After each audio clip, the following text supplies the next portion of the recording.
salam hormat saya kepada Ayunda ataupun Kakanda dari cabang manapun yang telah menghadiri webinar pada kesempatan kali ini.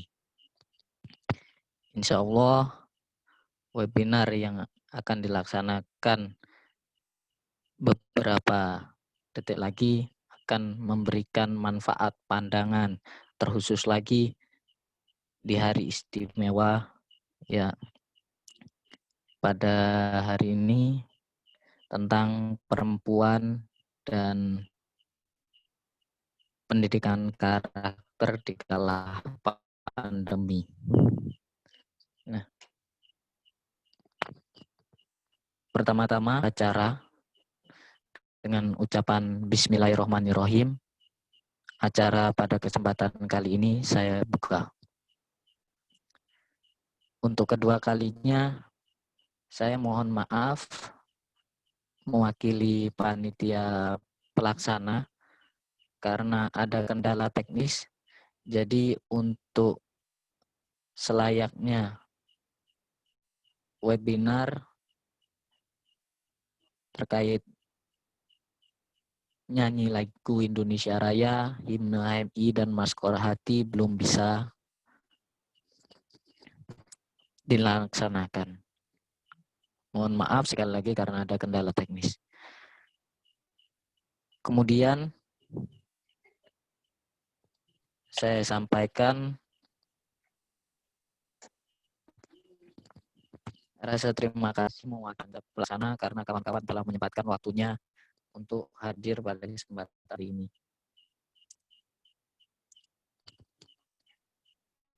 Langsung saja untuk tidak lama-lama lagi kita masuki pendidikan karakter kala pandemi. Sebelum masuk materi, saya akan sedikit sampaikan CV dari pemateri.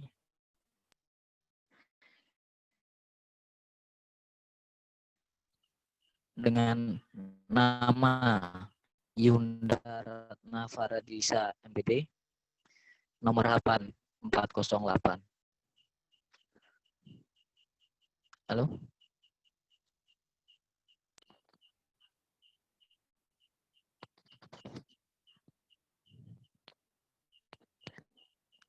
Halo, apakah masih nyambung? Assalamualaikum. Masih, Tum. Sampai mana tadi, Tum? Soalnya kayaknya terputus, ya, Tum. Sampai akan pemaparan CV. Terima kasih, Tum. Ya, saya ulangi, mohon maaf ya, karena terlalu banyak kendala teknis ini. Saya ulangi untuk pemaparan CV pemateri pada kesempatan kali ini yaitu Yunda Ratna Faridisa MPD, nomor HP 081334728408, alamat di Jalan Suropati 11 Wajak,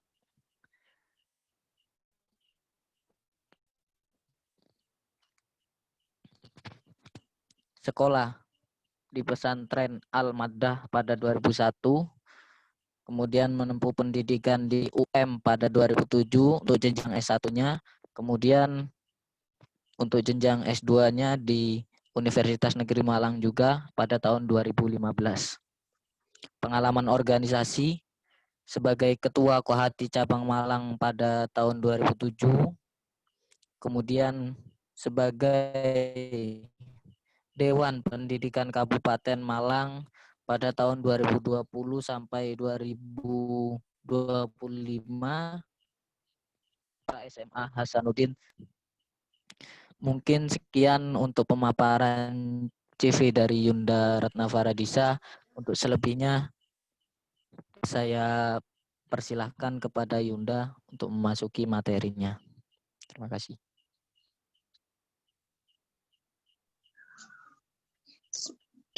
Terima kasih.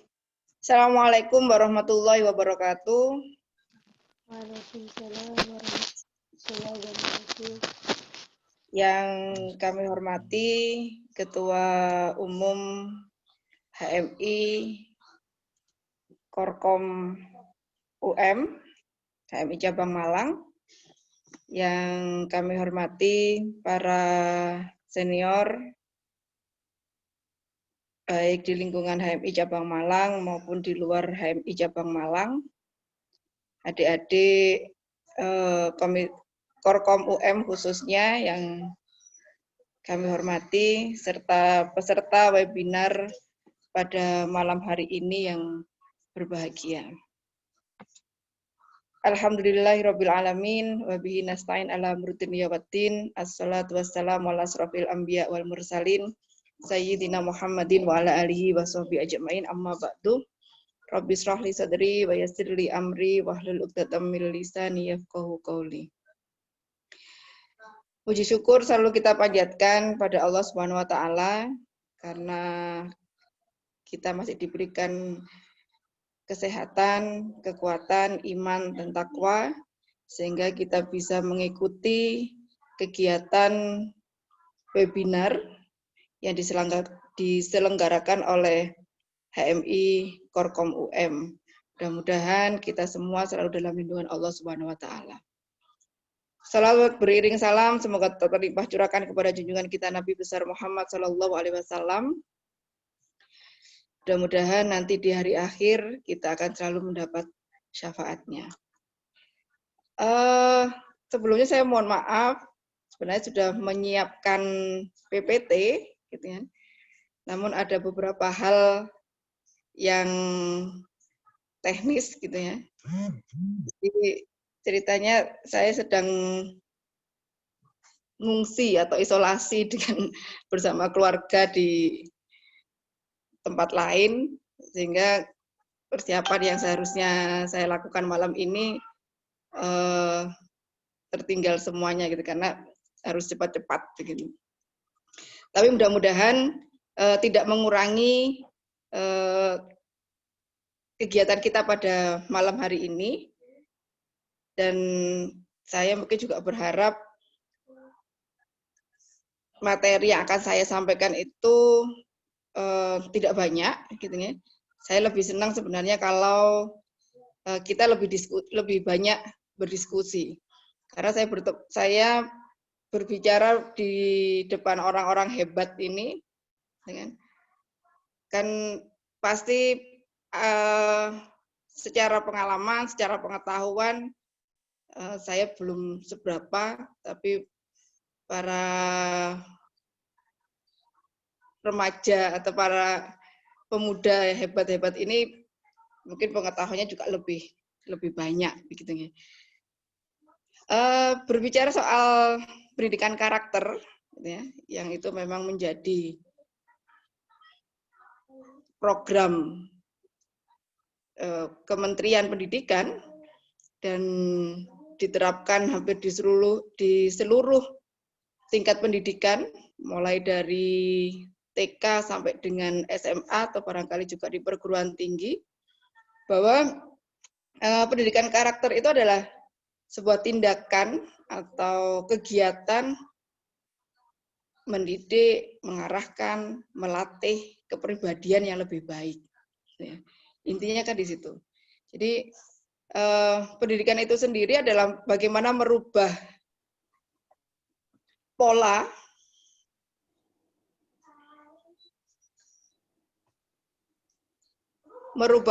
diri, ya, pola pikir, pola laku, pola pikir dan pola laku, gitu ya, yang kemudian itu akan meresap pada diri seseorang itulah. Nah, itulah pendidikan karakter. Maka tujuan dari pendidikan karakter itu sendiri adalah membentuk penyempurnaan diri secara terus-menerus menjadi lebih baik. Dan IQ, gitu ya,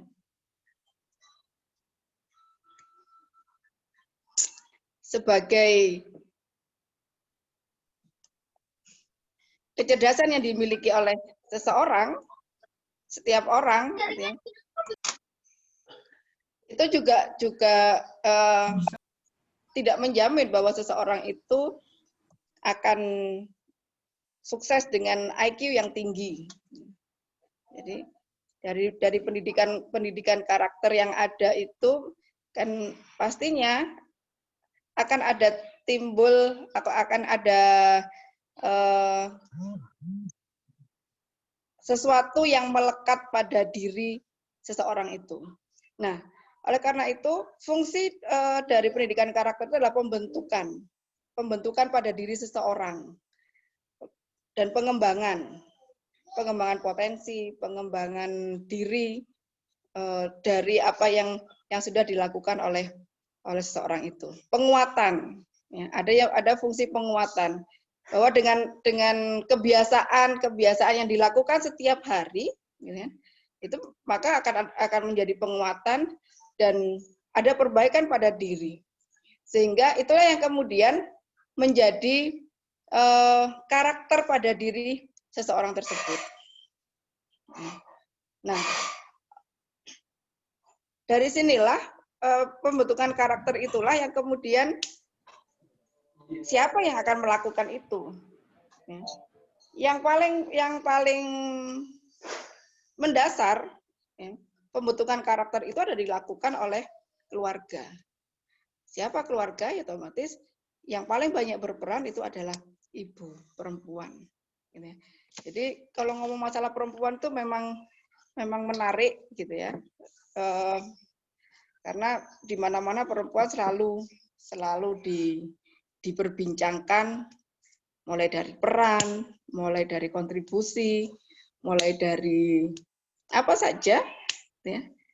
Apakah dia memberikan peran secara domestik ataupun secara publik, apakah dia bisa berkontribusi terhadap masyarakat luas, apakah dia bisa memberikan warna baik di lingkungan keluarga maupun di lingkungan masyarakat, ya selalu menjadi perbincangan yang sangat menarik. Namun pada kesempatan kali ini saya mencoba untuk memberikan peran gitu ya pada perempuan bagaimana membentuk pendidikan karakter itu sendiri. Karena dikatakan bahwa pendidikan karakter itu adalah kegiatan mendidik, kegiatan mengarahkan, melatih kepribadian yang lebih baik, gitu ya, membentuk penyempurnaan diri secara terus-menerus, gitu ya, maka ya ibulah yang berhak atau ibulah yang bisa menjadi sumber, menjadi ikon di dalam keluarga itu. Walaupun tidak menutup kemungkinan seorang ayah juga bisa memberikan kontribusi, bisa membantu dalam pembentukan karakter ini tadi. Tapi oleh karena itu untuk menjadi seorang ibu, gitu ya, untuk menjadi seorang perempuan yang bisa membentuk karakter atau membentuk kepribadian menjadi lebih baik ini, maka perempuan ini harus pintar pastinya, harus punya pengetahuan.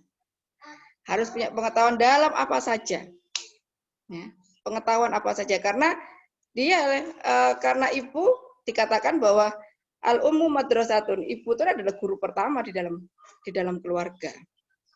Maka bagaimana seorang ibu itu bisa memberikan warna, bisa memberikan contoh teladan bagi keluarga, maka dia harus memiliki pengetahuan.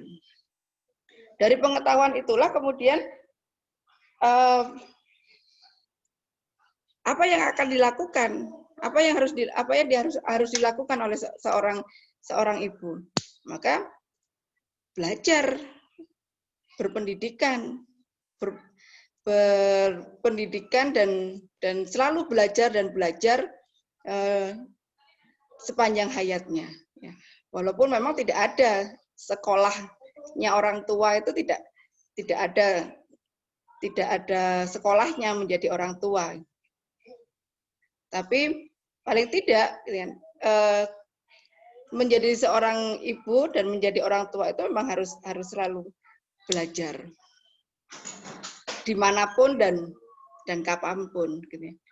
Baik secara formal maupun secara informal. Sehingga bagi saya yang mungkin sekarang sudah menjadi ibu begitu dan mulai belajar.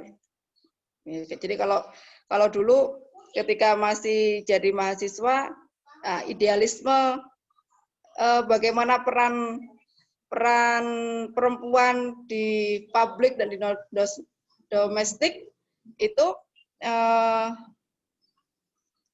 ada apa ya istilahnya?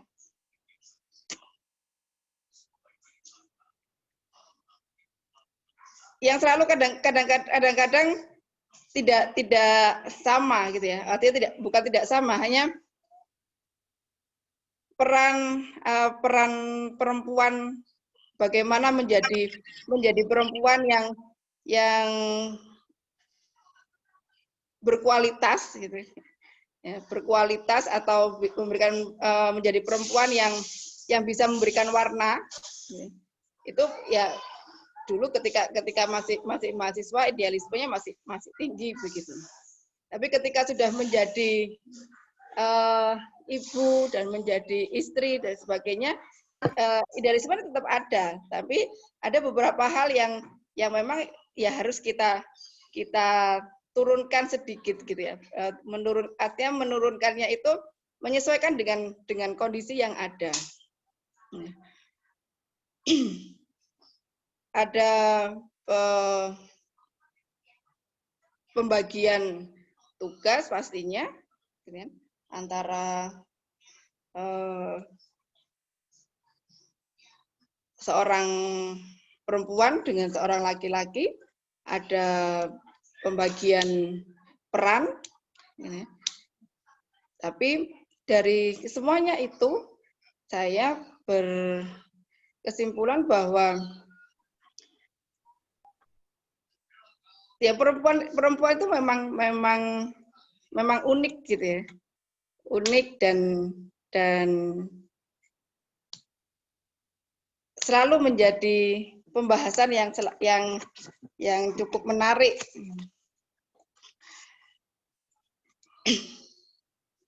Perempuan itu ada beberapa karakter gitu ya, yang ada bias psikologis pada perempuan yang itu selalu kadang-kadang dijadikan kelemahan bagi seorang laki-laki. Bahwa perempuan itu punya ketergantungan, bergantung, punya watak mengasuh dan merawat, selalu mengalah, menyetujui, menyesuaikan diri dan menyenangkan orang lain. Padahal itu nggak seharusnya begitu juga, gitu kan? Emosional, mudah menangis, mudah terharu, tapi kadang-kadang juga penakut, sensitif, lemah, kadang tidak berprestasi. Ya. Itu ya kadang-kadang menjadi kelemahan gitu ya, yang dilihat oleh laki-laki. Mudah terpengaruh, kemudian sensitif terhadap perilaku verbal, tapi dia juga ekspresif sebenarnya. Bias psikologis perempuan itu yang akan biasanya dijadikan titik kelemahan bagi perempuan itu sendiri. Maka agar tidak seperti itu gitu ya, bahwa kita harus menunjukkan kita juga bisa mandiri, bisa mengambil keputusan sendiri, bisa berprestasi seperti para lelaki begitu kan. Tidak hanya menyenangkan orang lain, kita juga punya pendapat yang mungkin berseberangan dengan laki-laki. Kita juga tidak mudah terpengaruh, artinya kita punya prinsip yang bisa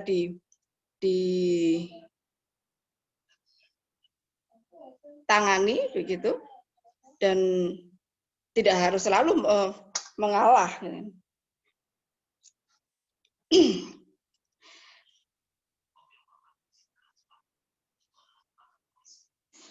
Itulah yang kemudian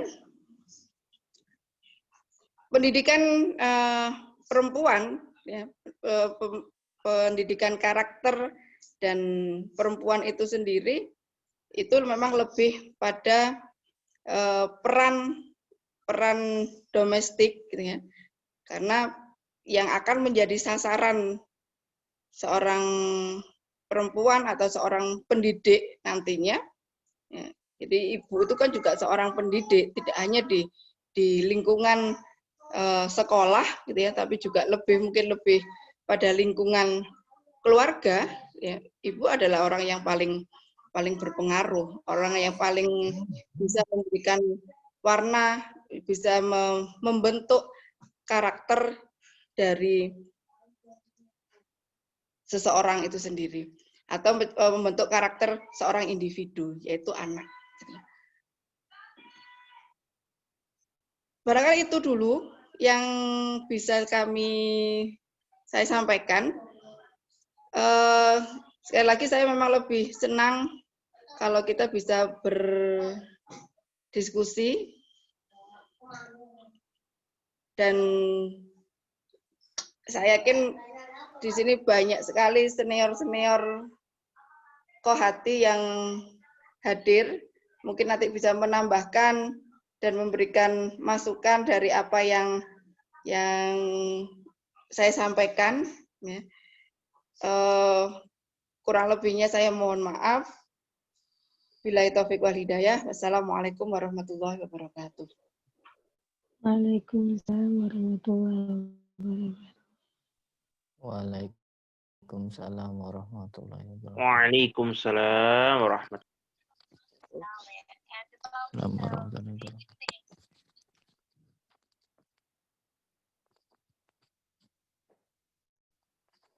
Ya, itu tadi pemaparan materi dari Yunda Ratna Faradisa terkait perempuan dan pendidikan karakter di era revolusi industri 4.0.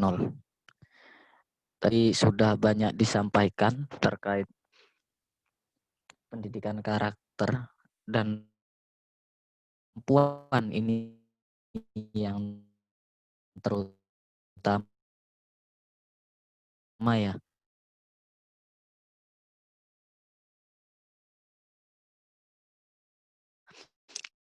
Karena perempuan sendiri, khususnya ibu, ini menjadi guru pertama yang kemudian jelas-jelas akan berpengaruh terhadap proses, akan berujung pada pola pikir dan pola laku, dan yang akan mungkin dari kawan-kawan ataupun Kanda Yunda yang peran perempuan.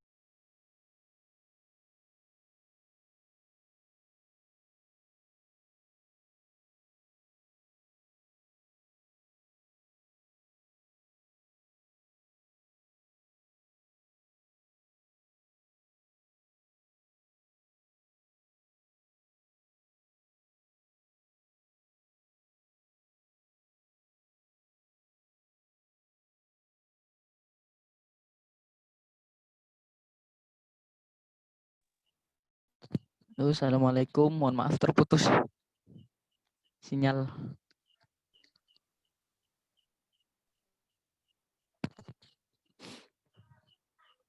Ya, mungkin langsung saja dari Kanda Yunda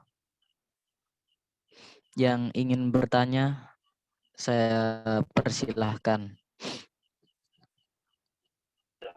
Bayu mau.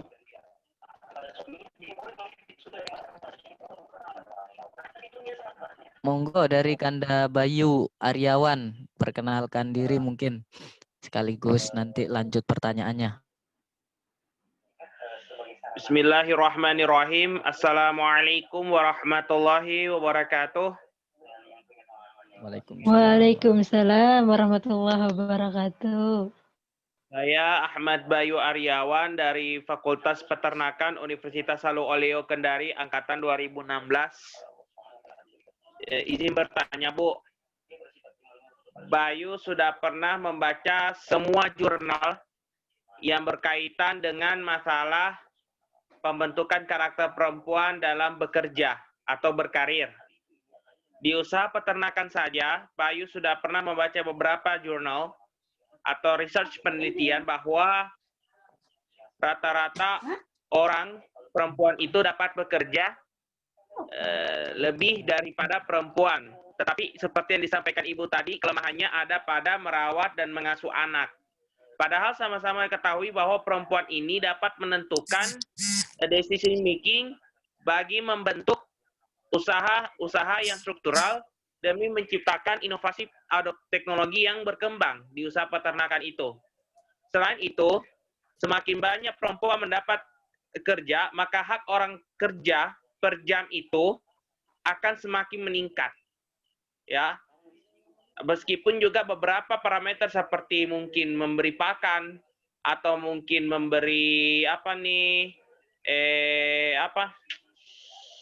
mengasuh, mengawas, atau mungkin memberi perlakuan pada sapinya atau ayamnya itu bisa sedikit rendah daripada lelaki. Jadi mohon maaf, Ibu merupakan guru ekonomi ya? Bukan. Oh, kira guru ekonomi, Bu. Mohon maaf sebelumnya. Jadi pertanyaannya, Bu, begini, Bu. Kalau kita lebih mengarah kepada pembentukan karakter, itu apakah perempuan bisa mengarungi beban-beban yang akan terhadap ke depan? Termasuk diantaranya itu beban untuk bekerja, mengangkat yang lebih berat begitu. Ya, contohnya mengambil air lah, atau mengambil banyak ton apalah, ton pakan lah, pakan hewan. Dan juga kalau memang lebih mengerahkan pada beban berat, itu solusi apa yang diterapkan pada perempuan sehingga bisa kuat dan juga tidak mempengaruhi performance tubuhnya, bukan bilang seksual ya, tapi maksudnya penampilan, bagaimana dia dapat energinya itu untuk bekerja. Secara umum lah juga. Itu saja. Wassalamualaikum warahmatullahi wabarakatuh. Baik. Waalaikumsalam warahmatullahi wabarakatuh. Terima kasih pertanyaannya ya dari Kanda Bayu dari Kendari. Nah, mungkin singkat untuk pertanyaannya, apakah perempuan ini dapat survive begitu terkait nanti apabila ada pekerjaan yang harus dengan otot lah begitu, karena dari hukum alamnya mungkin laki-laki yang masih lebih dominan begitu otot kalau ada pekerjaan yang menggunakan otot. Itu mungkin Yunda. Intinya apakah perempuan ini mampu survive ke depannya gitu terkait dengan kerja. Survive atau tidak, kalau menurut saya tergantung pada masing-masing orang gitu ya. Artinya bahwa pekerjaan itu kan passion orang masing-masing gitu ya. Jadi ada memang orang yang misalnya bahasanya di pendidikan, ada orang yang memang passionnya di bidang pertanian, ada yang biasanya memang di bidang peternakan gitu kan. Dan ya pada dasarnya ruang itu untuk siapa saja kan, baik perempuan maupun laki-laki bisa melakukan itu. Cuman memang ada beberapa hal yang kemudian perempuan itu dibatasi. Dibatasi itu bukan berarti dia tidak bisa mengembangkan diri dan potensi yang ada pada dirinya gitu ya. Tapi secara kodrat ya, tadi ada yang pernah disampaikan oleh Bayu tadi itu, misalkan dia ngangkat berat gitu kan, perempuan bisa, jadi kuli pun bisa, jadi kuli bangunan itu bisa, gitu. Bisa melakukan, Ya, cuman secara kodrati dia harus tahu diri bahwa di dalam diri perempuan itu ada rahim. Ya, rahim yang itu tidak akan melahirkan generasi-generasi emas selanjutnya. Ya. Dan rahim itu memang rawan. Ya. Kenapa rawan? Secara kesehatan, kenapa perempuan itu tidak boleh ngangkat? Kenapa perempuan itu kalau mau ini harus mendorong, tidak boleh menarik gitu ya? Ya, karena rahim perempuan itu memang lemah. Ketika rahim ini turun, gitu ya. Kalau bahasanya orang Jawa itu cancer, gitu. Apa ya? Kalau bahasa Indonesianya itu apa cancer itu ya? Jadi turun, gitu. Itu memang sakitnya luar biasa. Dan itu juga akan mempengaruhi tubuh dan diri seseorang tersebut. Nah, oleh karena itu secara peran itu kita memang tidak pernah dibatasi. Tapi kita harus tahu diri bahwa secara kodrat ini ada sesuatu hal yang memang harus kita jaga, harus kita pertahankan, harus kita rawat agar keberlangsungan diri seorang perempuan sendiri itu bisa bekerja secara maksimal gitu. Nah, kemudian yang dikatakan bahwa apa tadi? Itu sudah terjawab belum, Bayu? Saya kembalikan dulu aja ke Bayu dari pertanyaannya yang Bu. tadi. Kenapa, Bu? Kenapa, Bu? Ya. Tuh, karena Bayu. Mungkin tadi untuk jawabannya apakah sudah dapat dipahami atau Ya, masih terasa Bayu belum puas? memang paham dan puas juga, tapi mungkin yang diperhatikan itu adanya kayak jasmani dan rohaninya dia lah gitu. Karena namanya jasmani dan rohani dia, itu dia harus setara dengan lelaki. Apakah bisa seperti contohnya olahraga?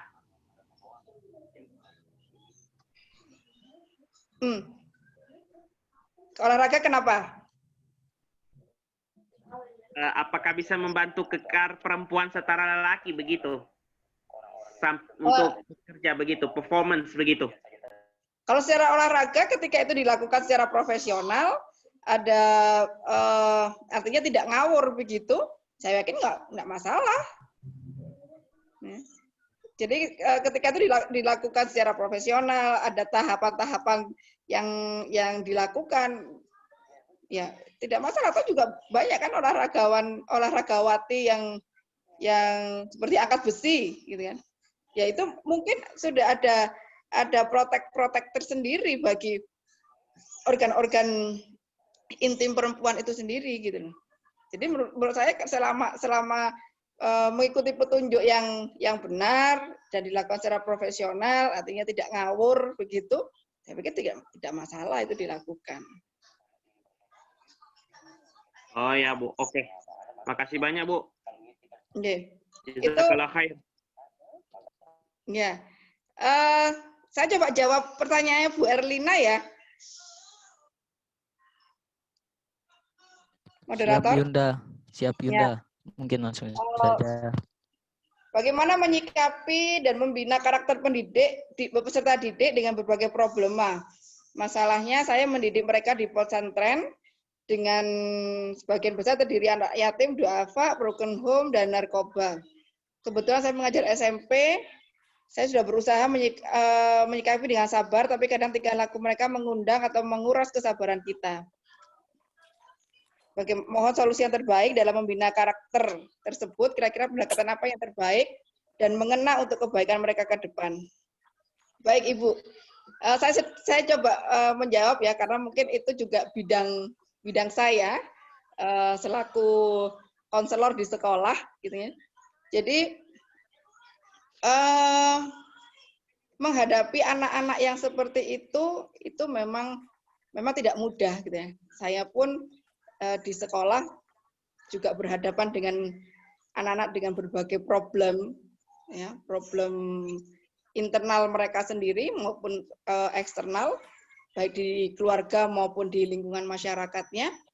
Yang harus kita lakukan adalah pendekatan secara personal, gitu ya. Jadi kan kita nggak bisa menyamaratakan bahwa anak itu semuanya punya karakter yang tidak baik, gitu ya, punya kebiasaan yang tidak baik, kan tidak. Pasti ada salah satu atau 2-3 orang di lingkungan itu yang bisa kita masuki, kita ajak, kita gandeng, gitu ya. Kemudian maka yang bisa dilakukan adalah pendekatan secara personal. Bagaimana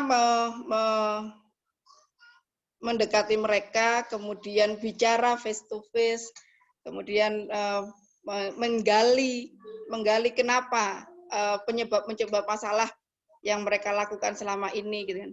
Jadi orang itu melakukan anak-anak itu melakukan sesuatu apapun di usia sekolah anak itu pasti ada sebab akibatnya, gitu. Misalkan anak narkoba, kenapa dia narkoba? Kenapa dia mencoba-coba? Oh, mungkin ada rasa mungkin dia broken home, ada rasa ketidaknyamanan di dalam rumah, kemudian mencari sesuatu yang lebih baik di luar, atau bisa jadi anak ini yatim, ayahnya meninggal, ibunya nikah lagi, misalkan. Nah, ini kan juga permasalahan. Ada anak mungkin yang masih mendapatkan kasih sayang dari ibunya saja, tapi belum tentu mungkin kasih sayang itu diberikan juga oleh ayah tirinya, misalkan begitu.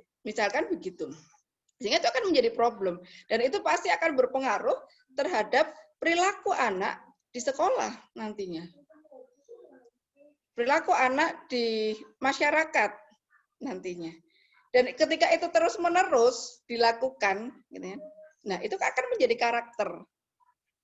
Kenapa sih kadang ada anak yang agresif, ada anak yang suka marah, gitu ya, sensitif dan sebagainya, ya karena ada masa lalu yang belum terselesaikan, karena ada masalah yang itu terus-menerus dilakukan oleh keluarga maupun oleh lingkungan itu sendiri, dan itu tidak menemukan solusi. Maka muncullah perilaku-perilaku yang menguras kesabaran kita, menjengkelkan, gitu kan, dan yang disebut oleh Bu Erlina tadi itu.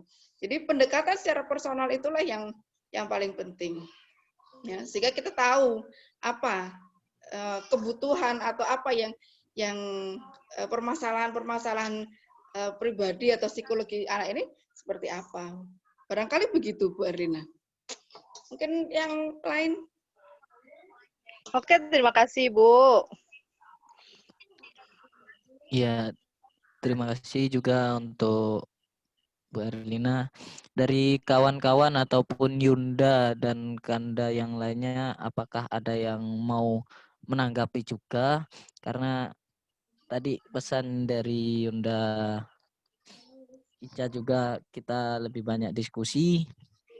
Mungkin ada tanggapan atau langsung lanjut lagi ke pertanyaan selanjutnya dari kawan-kawan? Monggo, dipersilakan.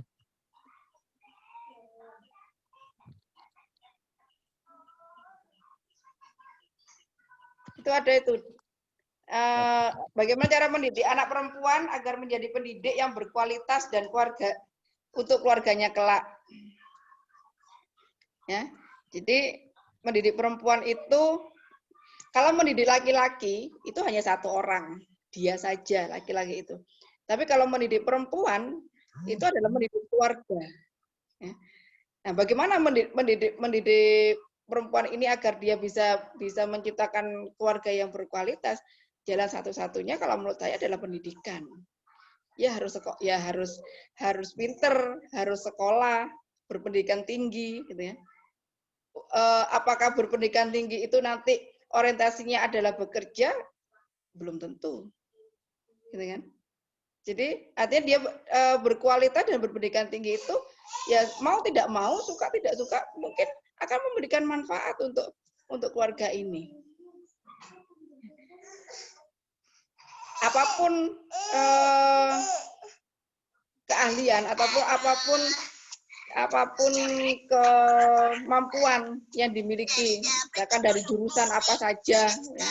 Mau jurusan peternakan, mau jurusan psikologi, mau guru ataupun tidak guru misalkan, ya. Asalkan dia berpendidikan tinggi, maka insya Allah akan menghasilkan keluarga yang berkualitas. Maka oleh karena itu saya selalu katakan bahwa perempuan itu harus pinter gitu ya. Biar nggak selalu dibodohi sama HMI-HMI-wan gitu kan. Jadi perempuan itu harus pinter, harus cerdas gitu ya. Tidak hanya cerdas secara IQ, tapi juga harus cerdas secara emosional, harus cerdas secara spiritual dan sebagainya. Barangkali begitu. Tepuk tangan akan membuat badan Jabrik bergerak lagi. Dan saya sekarang masih kesusahan. Itu ya, Mbak Rifa. Yunda Rifa, bagaimana? Ada tanggapan kah? Tapi badan Jabrik jangan bergerak-gerak ya.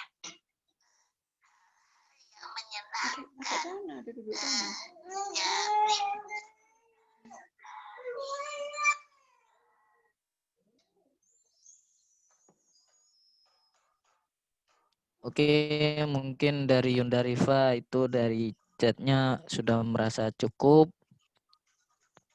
Saya tawarkan lagi kepada kawan-kawan yang lainnya, Kanda Yunda yang lainnya, apakah ada yang mau bertanya?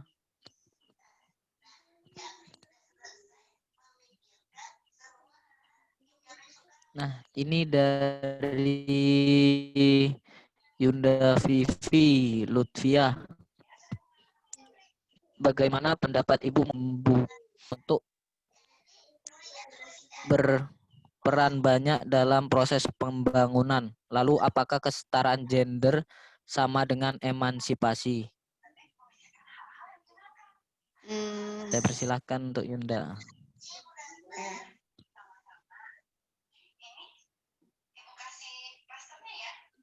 Oke. Bagaimana pendapat Ibu mengenai andil laki-laki amat besar sebagai pembuka kesempatan perempuan untuk berperan banyak dalam proses pembangunan? Lalu apakah kesetaraan gender sama dengan emansipasi? Gitu ya. Kalau gender itu kan gender itu kan memberikan peran yang sama, gitu ya, antara laki-laki dengan perempuan.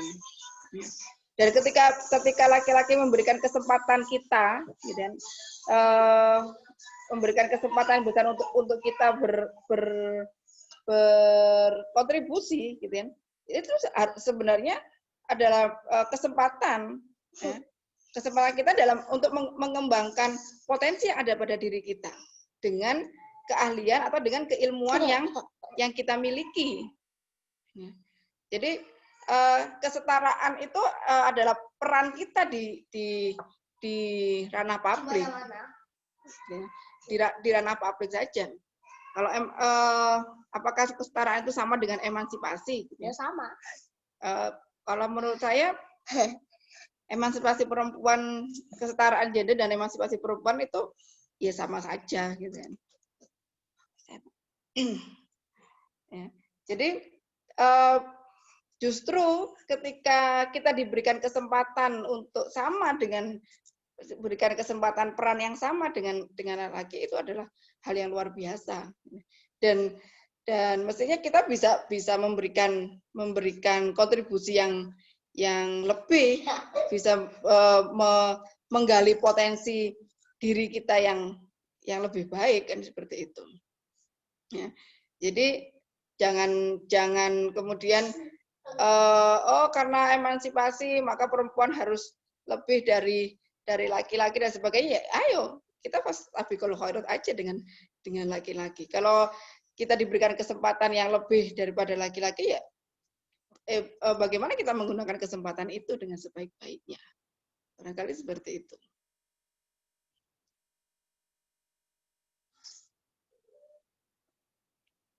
Gitu ya, Mbak Vivi? Jawabannya mungkin dari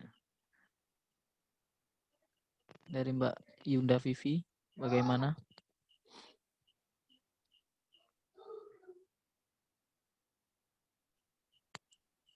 Apakah ada tanggapan atau sudah cukup?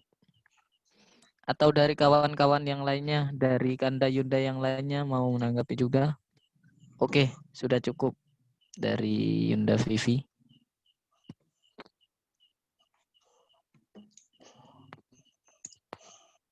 Nah, ini dari Kanda Yunda yang lainnya mungkin mau tanya karena terkait peran perempuan ini kan sangat kompleks ya, tadi sudah dijabarkan. Mungkin ada yang mau bertanya lagi.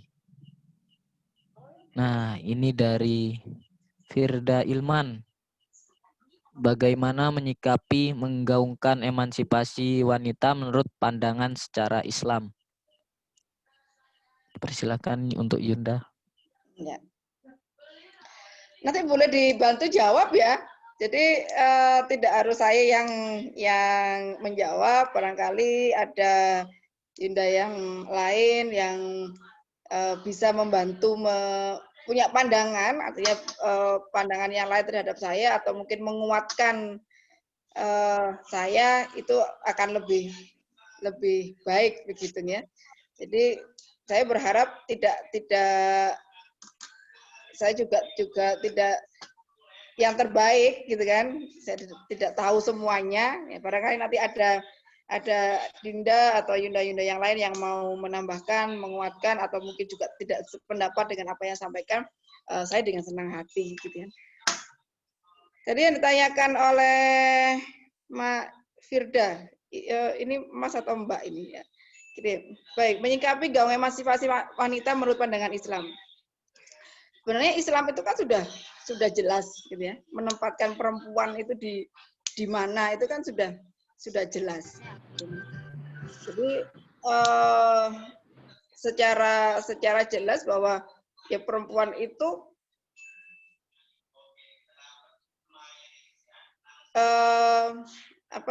baik gitu kan, bahwa perempuan itu mempunyai peran yang krusial, entah itu di keluarga, di internal keluarga maupun juga mungkin di masyarakat seperti itu. Artinya bahwa bagaimana menggaung-gaungkan emansipasi perempuan itu sendiri. Kalau saat ini saya dimintai pendapat itu tahu diri aja lah gitu ya.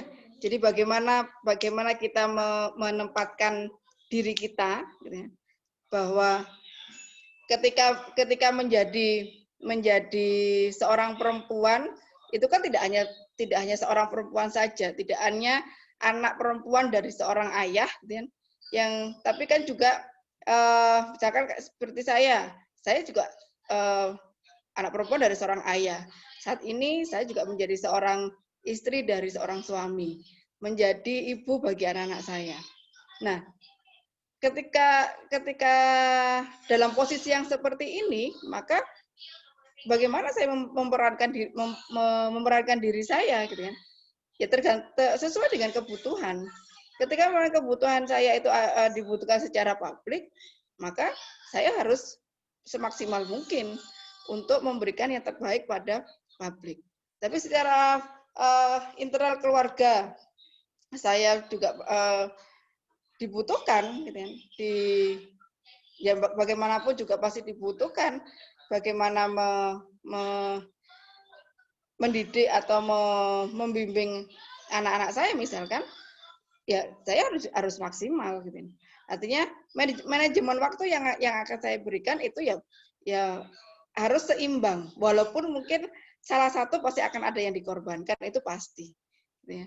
Jadi kalau menggaungkan emansipasi itu ya tergantung kebutuhan saja untuk saat ini, gitu ya. Jadi bagaimana kita berperan secara publik, bagaimana kita berperan secara domestik itu ya memang harus balance lah, gitu ya. Jadi bagaimana kapan kita bersosialisasi bermasyarakat, kapan kita bersosialisasi di internal keluarga, ya itu ya harus diseimbangkan secara maksimal. Dan di Al-Qur'an pun juga dikatakan seperti itu, bahwa antara laki-laki dan perempuan ini punya peran masing-masing gitu ya. Apalagi ketika sudah berkeluarga, sudah bersosial secara luas begitu, itu kan sudah ada peran, ada pembagian tugas masing-masing. Barangkali begitu.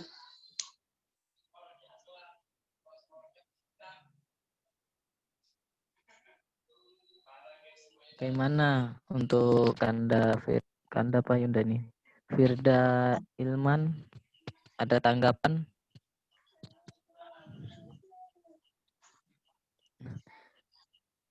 Ya, sudah. Dari Kanda Yunda yang lain mungkin ada Ini pandangan ada lain dari terkait. Mbak Vivi lagi ya? Vivi. Oh iya, ada dari Yunda Vivi lagi nih. Seberapa penting peran kohati bagi Peran proses pembangunan? kohati. Wah, penting Nah, banget itu. Ya. Peran kohati ditanyakan langsung ini. Monggo, Iya. Yunda. Peran kohati ya penting lah. Karena Anda sekarang masih berada di ranah mahasiswa begitu ya. Jadi ya kembangkan potensi-potensi yang ada pada diri kalian gitu ya, para mahasiswa ini. Kasihkan. Sebentar, iklan sebentar.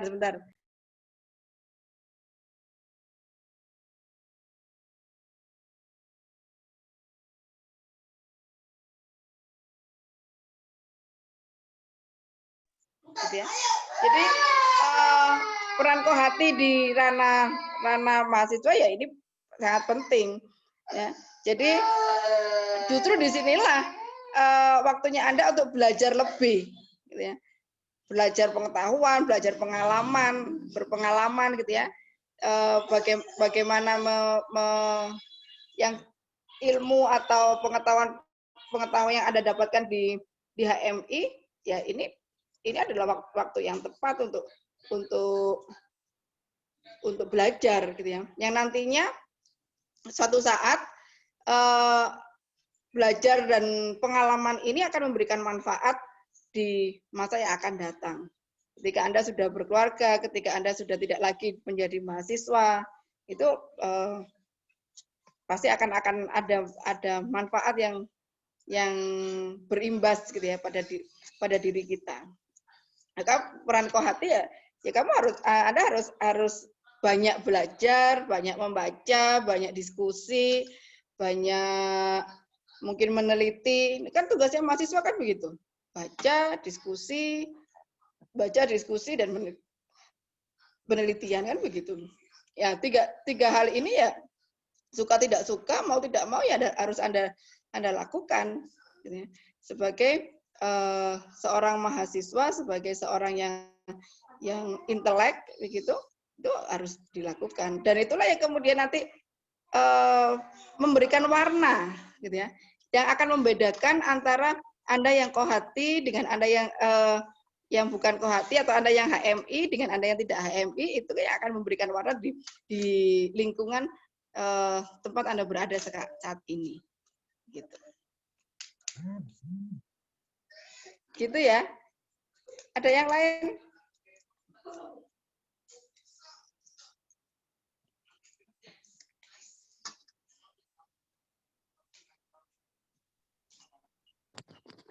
Monggo dari kawan-kawan yang lainnya, Kanda Yunda yang lainnya, ada yang mau menambahkan? Mas Abdul tadi mau tanya apa, Mas Abdul? Kok dibuang? Iya, ambil itu. Kan ya di situ. Halo, Kanda Abdul. Persilahkan. Tadi hanya ngomong di grup, mau di chat. Tapi belum muncul pertanyaan. Ya, selagi menunggu mungkin dari kawan-kawan ataupun Kanda Yunda ada yang mau memberikan pandangannya.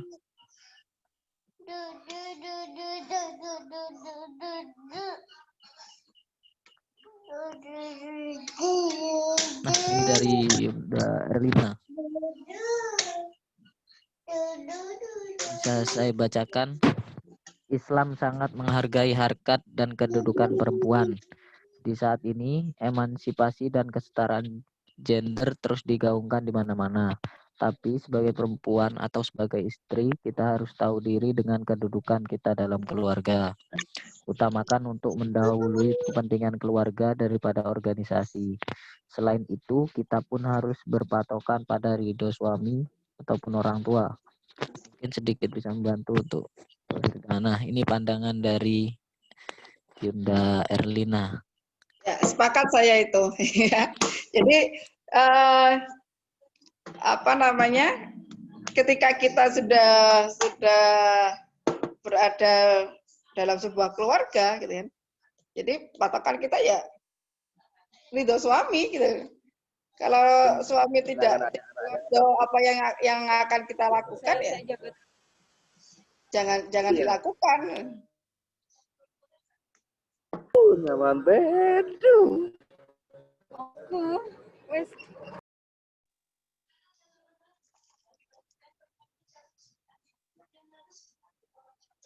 Barangkali begitu.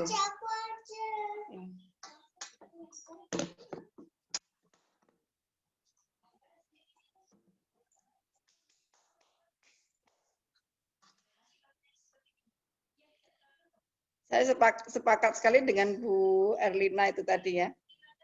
Baik, ada yang lain barangkali?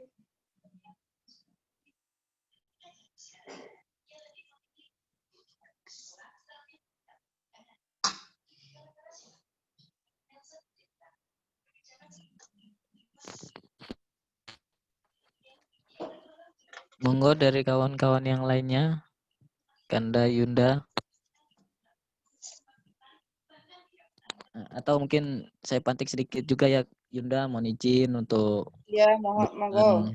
Nah, tadi ada pembahasan menarik terkait aktivitas fisik ataupun jasmani, perbedaannya antara perempuan dan laki-laki. Nah, secara fisiologis, seperti yang saya pelajari di ilmu keolahragaan, memang untuk otot perempuan dan otot laki-laki itu ketika semaksimal mungkin pun itu akan berbeda. Karena hukum alamnya secara fisiologis perempuan itu memang tidak akan mungkin bisa mengalahkan laki-laki. Nah, itu hukum alam yang memang sudah ditakdirkan oleh Tuhan. Namun ketika hukum alam ataupun yang lebih, nah ini hukum alam yang lebih condong ke misalkan di biologi ataupun sainsnya, itu sedikit menjadi perdebatan ketika dibenturkan dengan hal-hal yang sosiologis. Nah, kayak kesetaraan gender dan lain sebagainya. Ini kan asik begitu ketika kita berdiskusi lebih panjang lagi terkait ini. Nah, ketika Tuhan dengan hukum alamnya menempatkan perempuan itu ada beberapa hal yang memang tidak bisa mengalah ataupun setara lah dengan laki-laki, tapi ketika berbicara soal sosiologis ataupun ilmu pengetahuan tadi terkait kesetaraan gender dan lain sebagainya, emansipasi, ini sangat bertentangan. Nah, mungkin yang hal ini mungkin bisa sedikit ditanggapi dari kawan-kawan ataupun Kanda Yunda yang karena di olahraga pun sebenarnya masih banyak begitu perdebatan terkait batas-batas perempuan. Misalkan perempuan di Arab itu kan tidak boleh untuk kayak apa ya, ada beberapa olahraga yang memang dibatasi begitu. Padahal kalau diacu dari kayak kesetaraan gender, emansipasi dan yang lainnya itu kan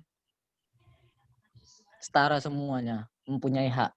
Tapi karena ada tadi hukum-hukum teologi, keagamaan dan hukum alam juga ini terbatasi begitu perempuan.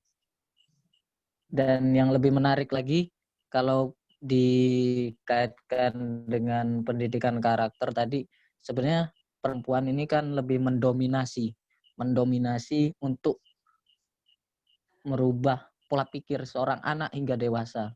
Jadi kalau diruntut lagi, yang paling dekat dengan kondisi psikologis seorang anak sampai pun dewasa itu kan seorang ibu perempuan.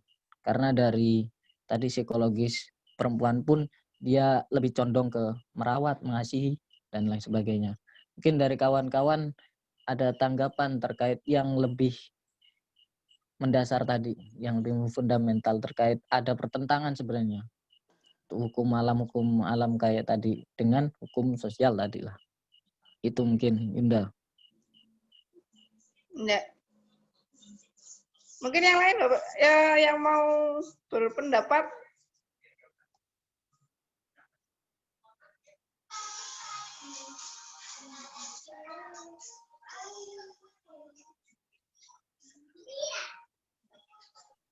Bagaimana untuk kawan-kawan yang lainnya?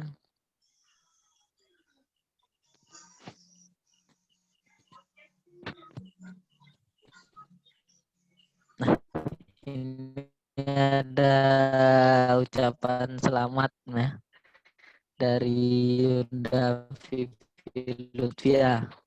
Selamat milad untuk semoga terus memberikan kebermanfaatan untuk bangsa. Amin. Ya, bertepatan sekali. Ini bertepatan dengan miladnya Kahmi dan Kohati ya. Kohati.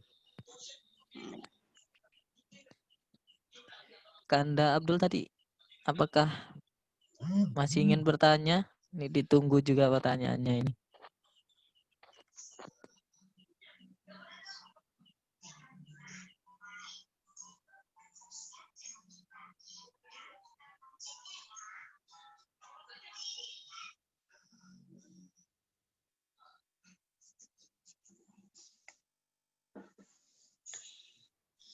Yang perempuan-perempuan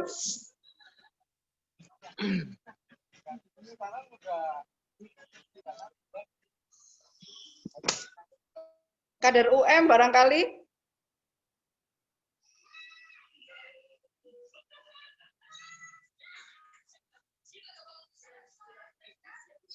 Mbak Rifa, kader UM yang ikut sini ada berapa orang, Mbak Rifa?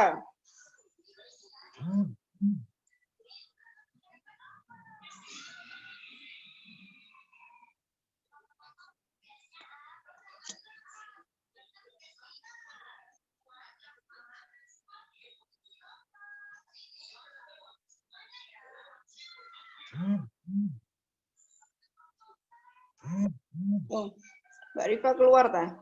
Mohon izin saya bertanya, moderator.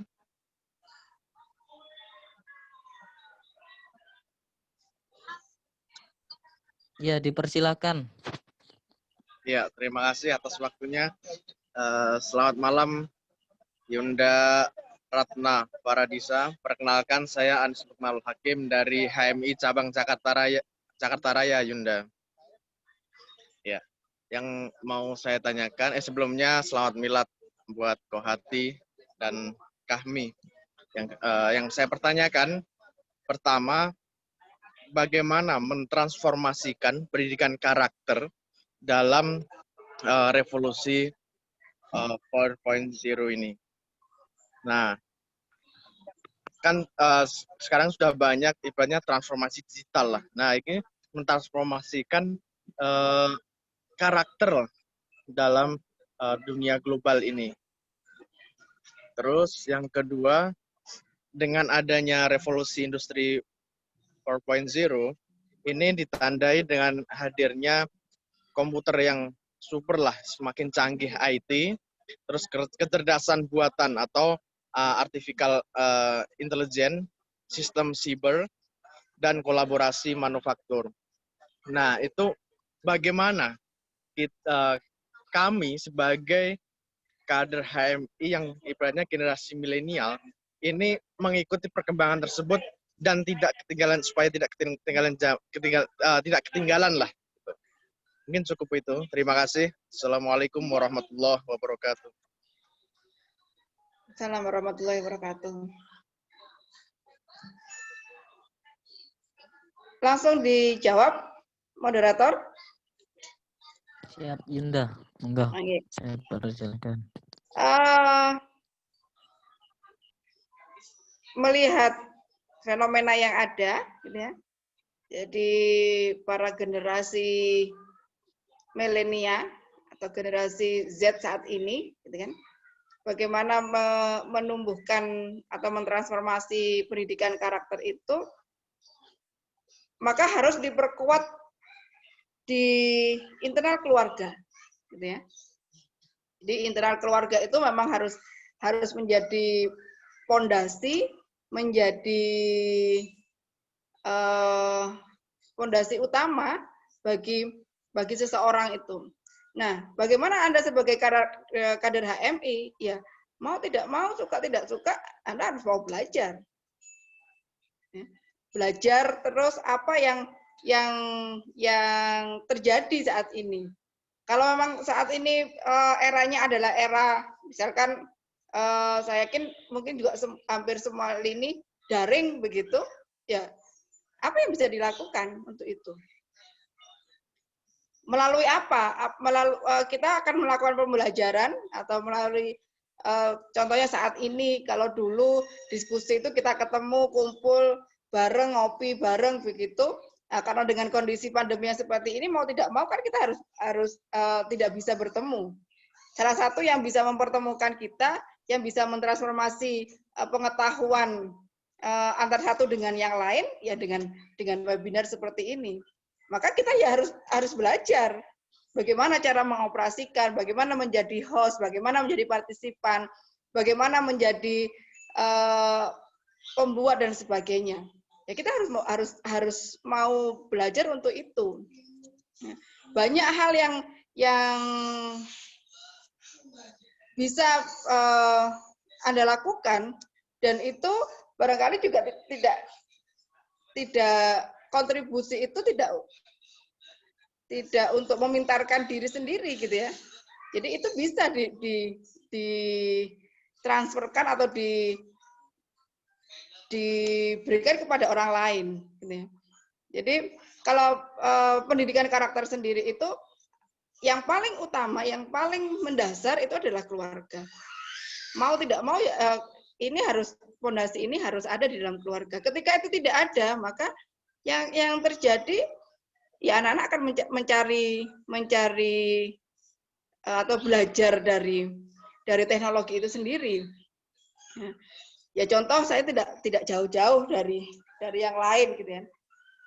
Banyak media-media sosial yang sudah beredar saat ini, yang sedang marak, TikTok misalkan. Ya. Saya secara pribadi selain memang tidak suka, karena tidak suka maka tidak bisa mengoperasikan itu. Tapi anak saya yang berumur 7 tahun, ya baru sekolah SD, gitu, baru SD begitu, ya karena tiap hari dia menggunakan smartphone-nya, menggunakan handphonenya untuk belajar. Ketika tidak untuk belajar, ya akhirnya dia melihat dan mencoba mempelajari secara mandiri. Nah ini kalau tidak didampingi secara intensif, gitu ya mungkin teman-teman juga hanya bagus, gitu kan.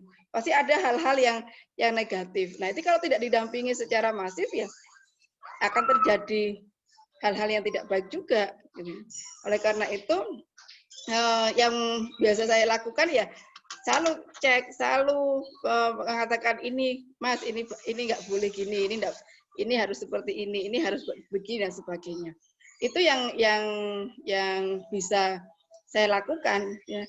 Tapi perkembangan digital yang juga pesat ini, ya kita nggak bisa menghindari, kan gitu.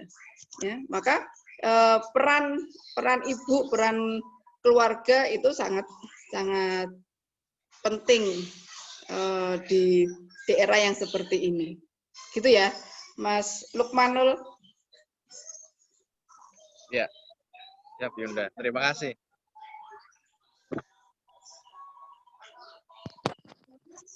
Oke, terima kasih untuk Kanda Lukmanul Hakim ya dari Jakarta. Nah, berhubung ini waktu dari panitia pelaksana sudah mencapai batasnya. Nah, sebenarnya juga kan kita masih hangat ingin diskusi lagi. Hanya saja Mungkin ini tambahan juga sedikit, terbatas mau waktu. sedikit moderator. Iya, boleh. Ya. Dipersilakan, Ya. boleh. Oke, terima kasih atas waktunya moderator. Begini, Yunda Ratna, dengan adanya perkembangan digital yang semakin apa terus update lah. Nah, itu kan membuat keluarga contohnya ya, dalam satu keluarga, contohnya dalam meja makan kami sama orang tua dan adik gitu, ketika sambil makan aja itu sudah sambil megang gadget sendiri. Itu dalam satu yang saya alami banyak gitu ya.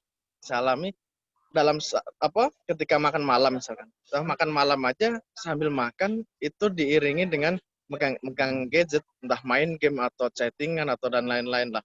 Jadi dengan adanya perkembangan ibaratnya mau mendidik karakter walaupun dari keluarga yang intinya kan ibaratnya madrasah pertama itu kan di keluarga. Nah, tapi dengan adanya gadget itu semua merubah segalanya, yang ibaratnya dekat menjadi jauh, jauh menjadi dekat gitu. Itu problemnya. Terus yang kedua terkait ini sudah masuk ke mahasiswa lah. Nah, atau webinar tadi yang disebutkan Yunda Ratna tadi tentang webinar ini mengoperasikan, menjadi host, moderator dan lain-lain lah. Nah, sudah adanya ini, di sisi lain saya memperhatikan dengan adanya webinar ini bisa aja ini di videonya saya dimatikan lah, di mute, terus udah ditinggal. Jadi tidak mengikuti, cuma sekedar absen aja. Mungkin ada beberapa oknum ya Yunda ya. Nah, mungkin atau yang di sisi lain itu yang dikejar atau sertifikat atau hal lain lah. Nah, itu kan tanda kutip ilmunya apa yang dapat. Nah, itu penanaman karakter begini nih. Ibaratnya kurang, plus minusnya memang ada dari segi IT-nya. Nah, ini bagaimana dalam konsep mungkin arahnya solusi Yunda Ratna untuk mengatasi yang permasalahan kayak gini. Terima kasih Yunda, saya kembalikan ke moderator. Baik. Oke, Kalau terima kasih.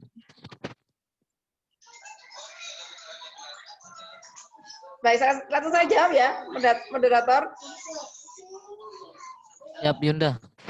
Oke, ya. Jadi kalau berkaitan dengan pembentukan karakter yang tadi dikatakan, bagaimana ketika kumpul bersama di dalam rumah semuanya pegang gadget sendiri-sendiri begitu ya. Ya memang harus ada waktu gitu ya. Harus ada waktu untuk kesepakatan bersama gitu ya. Kesepakatan bersama dengan keluarga kapan bahwa tidak ada HP. Tidak ada yang pegang gadget dan sebagainya. Itu memang harus ada kesepakatan gitu ya. Dan memang kalau saya biasanya dengan anak-anak itu memang harus ada contoh gitu, ada teladan. Jadi kalau saya melarang anak-anak untuk tidak main smartphone-nya, maka saya juga tidak boleh untuk memegang itu. Ya contoh sekarang saja gitu ya. Ya karena ibunya harus berada di depan smartphone dan mengisi materi di sini, ya mau tidak mau, suka tidak suka anak-anak saya maksudnya ya bermain dengan sendirinya ya. Jadi saya kasih tahu aja di situ ya. Ya itu yang membuat mereka tidak mengganggu saya di sini gitu kan. Sehingga apa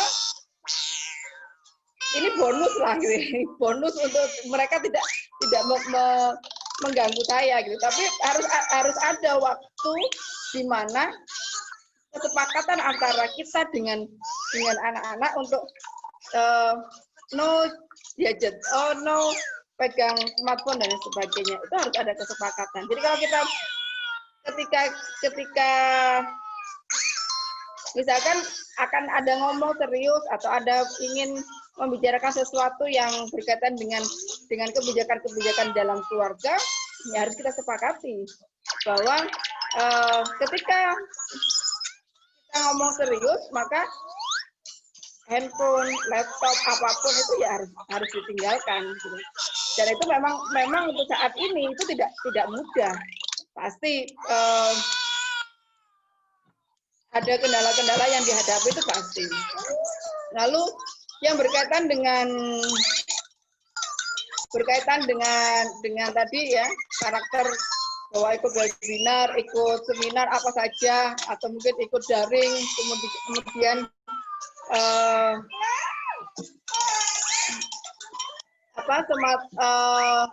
di unmute atau videonya dimatikan dan sebagainya, semuanya tergantung pada diri masing-masing. Apa sih kebutuhannya? Kalau memang kebutuhannya untuk absen saja, untuk dapat sertifikat saja, ya sudah, dapatnya itu saja, gitu ya. Tapi kalau kebutuhannya itu untuk dapat ilmu, saya dapat teman, barangkali dapat pengalaman, dapat ini dan sebagainya, saya yakin pasti akan ada rasa tanggung jawab. Jadi karakter tanggung jawab itulah yang kemudian harus ada pada diri. Ya. Jadi kalau dia kalau memang mau disambi-sambi, ya udah, kalau memang nggak mau bertanggung jawab terhadap kegiatan itu, atau mau disambi, di-unmute, di videonya dimatikan begitu, ya artinya kan ada rasa tidak bertanggung jawab. Gitu ya. Ngapain ikut webinar, ngapain ikut pelatihan online dan sebagainya, kalau memang orientasinya hanya untuk mendapatkan sertifikat saja atau orientasinya hanya untuk absensi saja dan sebagainya. Maka rasa tanggung jawab itulah yang harus ditumbuhkan. Jadi karakter bertanggung jawab terhadap apakah ini menjadi kebutuhan, apakah ini menjadi kewajiban, ya tergantung pada masing-masing individu. Gitu. Nah, begitu untuk Kanda Lukmanul Hakim. Insya Allah. Oke. Siap, terima kasih Yunda Ratna. Salam kenal dari Cabang Jakarta Raya. Oke, terima kasih sama-sama. Oke, berhubung waktu juga sudah pukul 20.59, saya persilahkan untuk Yunda closing statement-nya. Baik, saya sangat senang sekali, sangat bangga sekali bisa bertemu dengan Dinda, dengan Ayunda semuanya di seluruh Indonesia, gitu kan. Dari kegiatan webinar ini, satu yang perlu saya sampaikan bahwa karakter itu memang tidak bisa spontan, gitu ya. Jadi kalau ilmu pengetahuan itu sekali kita dari yang tidak tahu kita menjadi tahu dari pengetahuan itu, tapi kalau karakter itu tidak bisa sekali. Memang harus berkali-kali, harus sering ditanamkan, ya. Makanya kenapa dikatakan bahwa ibu itu paling cerewet, gitu kan. Ibu itu paling suka ngomel, ya. Ya itulah yang kemudian akan membentuk karakter pada diri kita masing-masing. Hari ini apa yang kita lakukan, perilaku, kepribadian yang kita miliki saat ini itu adalah bentukan karakter atau bentukan didikan di masa yang lalu. Ya. Apakah kita menjadi baik, apakah kita menjadi tidak baik, itu banyak faktor yang mempengaruhi, baik faktor internal maupun faktor eksternal. Dan saya berpesan pada HMIwati, anggota Kohati di seluruh Indonesia, ayo sama-sama belajar, sama-sama mengembangkan diri, gitu ya, sama-sama menggali potensi-potensi yang ada pada diri kita agar kita bisa menjadi perempuan yang hebat, tidak hanya di ranah domestik tapi juga di ranah publik, dan kita memiliki karakter diri atau punya prinsip diri sehingga kita bisa membentuk keluarga yang sakinah, mawaddah, warahmah. Terima kasih untuk semuanya atas waktunya, kesempatannya, terutama kepada Korkom UM. Mudah-mudahan kegiatan yang semacam ini terus berkelanjutan di masa pandemi yang seperti ini. Jangan pernah menyerah, jangan pernah putus asa, yakin bahwa apa yang Anda lakukan insya Allah akan menjadi amal baik buat adik-adik sekalian. Kurang lebihnya mohon maaf. Billahi taufiq wal hidayah, tetap semangat, jaga kesehatan, ikuti protokol kesehatan yang ada. Billahi taufiq wal hidayah. Wassalamualaikum warahmatullahi wabarakatuh. Waalaikumsalam warahmatullahi wabarakatuh. Yes, terima kasih kepada Yunda Ratna Faradisa. Semoga ilmu dan pengetahuan yang disampaikan bisa bermanfaat untuk semuanya. Sebelum saya tutup, saya berikan simpulan sedikit terkait perempuan dan pendidikan karakter di era revolusi industri 4.0. Pendidik merubah pola diri.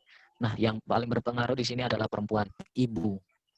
Nah, karena pengaruhnya ini seorang perempuan ataupun ibu ini harus mempunyai bekal yang cukup untuk mendidik, sehingga anak didiknya menjadi anak didik yang mempunyai kapasitas yang mumpuni. Apalagi di era revolusi industri 4.0. Terkait problematika di era revolusi industri 4.0 tadi, pasti ada plus minusnya. Semoga saja kader-kader HMI melihat sudut pandang yang positifnya sehingga bisa memberikan manfaat kepada. Sebagai moderator saya Imam Fauji, mohon maaf apabila ada salah kata. Terima kasih banyak kepada semuanya. Wassalamualaikum warahmatullahi wabarakatuh. Waalaikumsalam warahmatullahi Waalaikumsalam warahmatullahi wabarakatuh.